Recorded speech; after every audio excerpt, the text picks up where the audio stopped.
Welcome back to our presentation on Antigone, and so we've talked about the prologue, and we know structurally that the prologue ends with the entrance um, of the chorus. So we have Antigone and Ismene saying, Antigone saying, "Let's bury Polynices." Ismene says, "No, we can't do that," and so they part ways, and the chorus enters, celebrating the victory of Thebes, celebrating the victory of Eteocles dying in defense of his country in the Civil War. And so we get a description of that war in the first choral ode. We said in the course that this part of the story we miss if we don't read something like Aeschylus's Seven Against Thebes, which describes the Civil War. But we do get a description of it, albeit briefly, here in page 348 in this edition, but it's the first choral ode, the parados, the entrance ode of the chorus. Creon comes out, and before any of these issues comes up, he really anticipates them by reviewing the principles of his government. And he sees a contrast to what Polynices has just done. He's saying, you have to support your country. Gentlemen, the gods have graciously steadied our ship of state.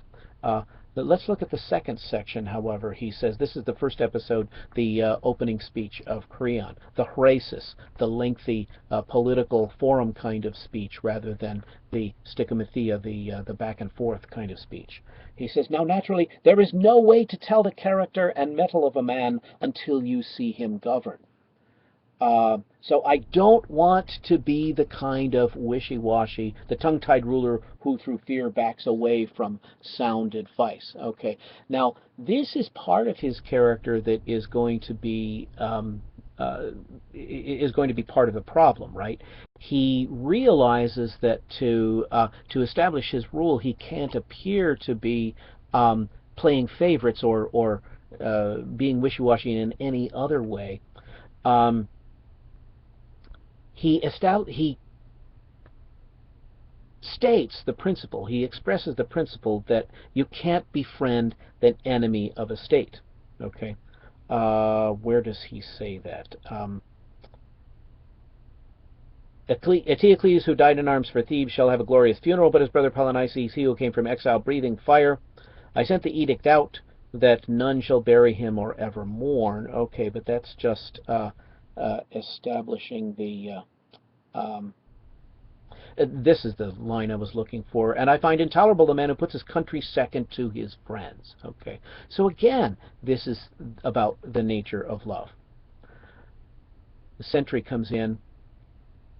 I love this character type. I think it's comic even in the middle of tragedy, because Sophocles again and again comes back to this type that I call the reluctant messenger, somebody who comes in with bad news. So the sentry says, and of course he delays saying it because he knows that it's going to be his doom, but he finally says, the body has been buried.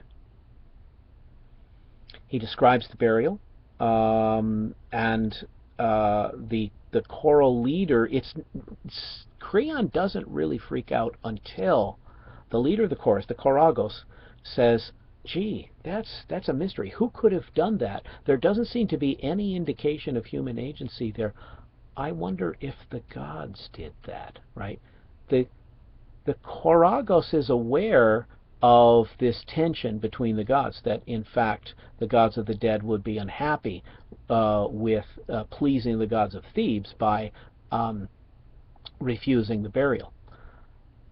But as soon as just mentioning that, and Creon goes ballistic, and he says, just as his brother-in-law Oedipus did in Oedipus Tyrannus, how dare you say that? How dare you say that the gods can side with such as these? That he storms off then, and that's the end of the first episode. We end with the famous choral ode on man. The in between each scene, in between each episode, there's always a choral ode, and this choral ode, this first uh, Stasimon, an ode, standing still, so is the chorus's ode on man. How wonderful a thing man is. Look at the second antistrophe. Um, Distinguished in his city when law-abiding, that is what the ideal citizen is, pious, but when he promulgates unsavory ambition, cityless and lost without a city. Apolis he is.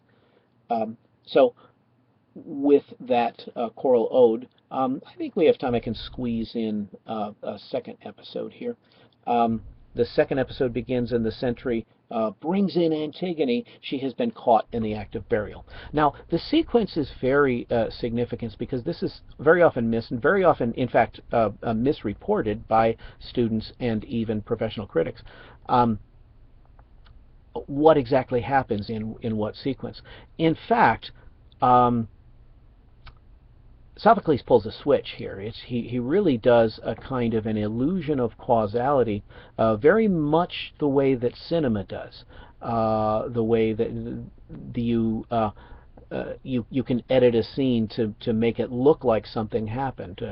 You show, say you're making a basketball movie, and you show maybe the actor can't even hit the backboard, let alone sink a basket. So you show him in perfect form, tossing the ball, and then you cut to the ball going in, giving the illusion that you have just seen this actor who can't hit the broadside of a barn sink a foul shot. Okay, but in fact you haven't.